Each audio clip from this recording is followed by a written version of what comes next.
Ma olen Merjan ja igapäevaselt töötan müügiassistendina ehk siis mul on 8 tundi tööarvutiga.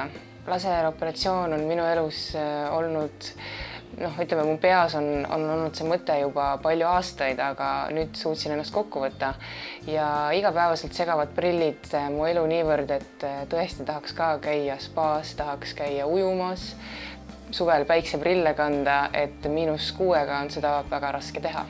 Ikkagi see ebamugavustunne on see kõige suurem asi, mis mind viis selle operatsioonini. Et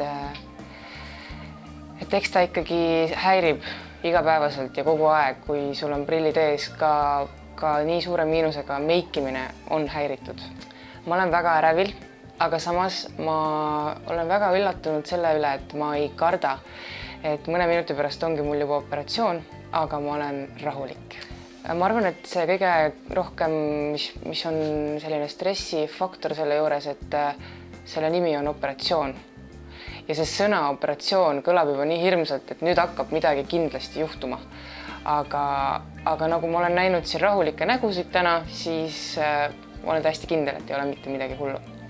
Ma tulin Riiga operatsiooni tegema kindlasti esimese asjana rahanumbri pärast, et sellise hinna ja kvaliteedi suhtega on väga raske Eestis operatsiooni leida.